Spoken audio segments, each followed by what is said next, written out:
Catherin Laine, Deputy Director of AIDG, Guatemala. Oh, I think I need this.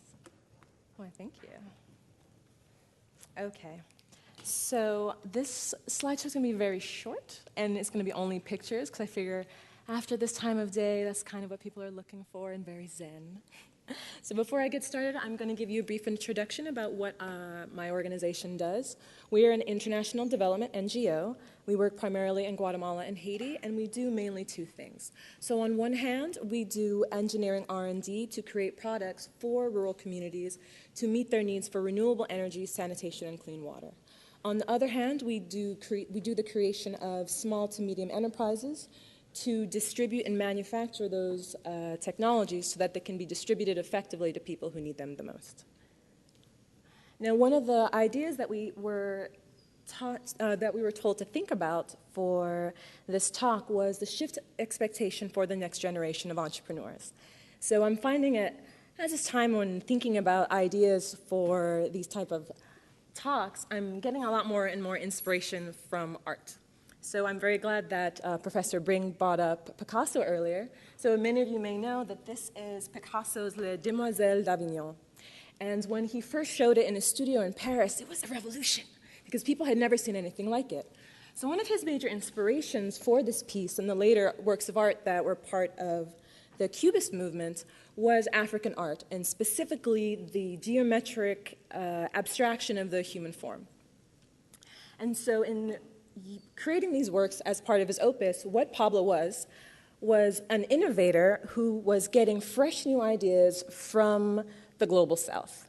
And in thinking what we can expect as the shift expectation for the next generation, we're going to be getting a lot more and more ideas and breakthrough innovation coming from emerging economies as they become better able to meet their specific needs and going to developed nations. So rather than what we typically see as a trickle down of technology transfer from rich countries to poorer countries, we're going to see a lot more bidirectional movement of ideas. And I think a really good example of innovation being created in and for developing countries as being able to provide really interesting business opportunities is this company called Humdinger Wind Energy. So what we have here are two different prototypes of the wind belt. The inventor, his name was Sean Frayne, and he won the Popular Mechanics Design Award, Breakthrough Award in 2007. What it is a small-scale wind generator, and what it does is it takes advantage of the cross-flow of air to create vibrations that in turn create energy. And Sean, he got inspiration for this particular invention when he was doing work in Haiti as part of his, I think it was his undergraduate degree at MIT. And he was in Petite-Anse, which is a little fishing village where not many people have access to grid electricity.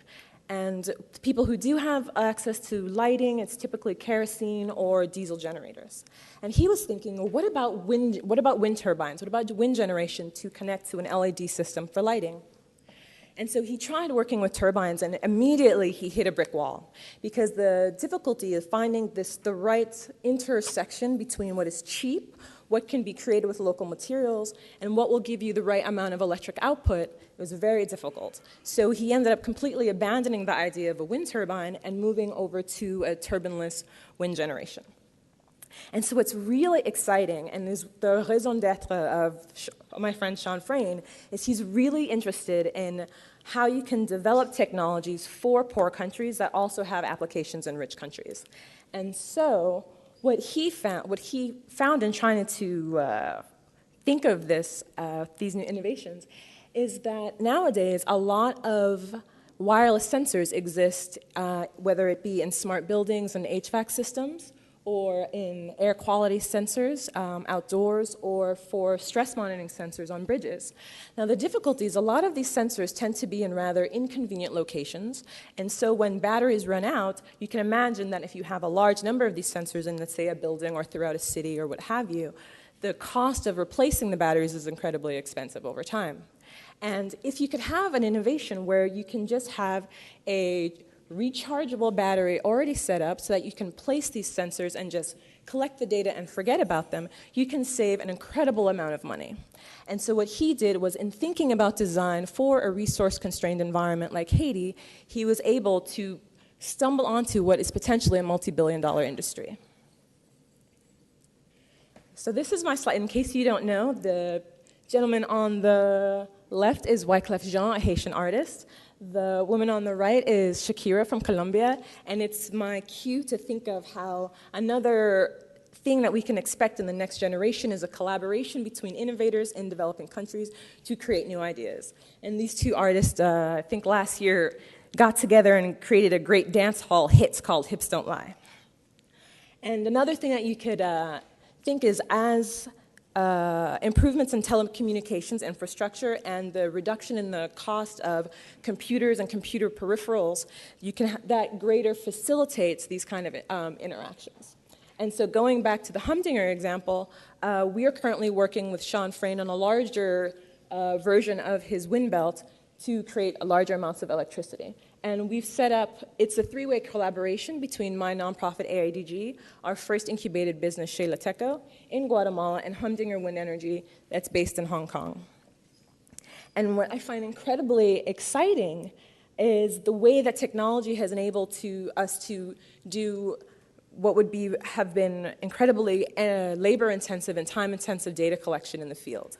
And so part of this is our setup for data monitoring. We have an ASUS EPC, which is $400, that would allow us to connect data as a weather station, so which we can get wind speed and wind direction, electrical monitoring equipment, so we can get frequency and voltage and power, et cetera. A webcam, so in the field, what we have is two different setups of the wind belt, and we have two separate webcams so that at any point in time over the internet, we can look at and actually see what's happening to the wind belt from anywhere in the world. And to what we were able to do, our staff in Guatemala was able to do, was set up a wireless mesh network that could connect to the internet so we can get all this information in real time.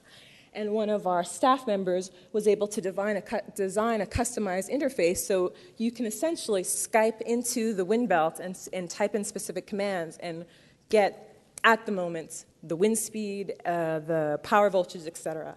And so just a few years ago, trying to do something like this would have been not only impossible, well, not necessarily impossible, but at least incredibly expensive. And so I'm in the optimistic crowd, and I think something that we can really expect is a lot of interaction and a flow of innovative ideas between people in emerging economies, but also it will be the choice of developing countries of how they want to put themselves within that loop. And so I will leave it there. Thank you. Thank you.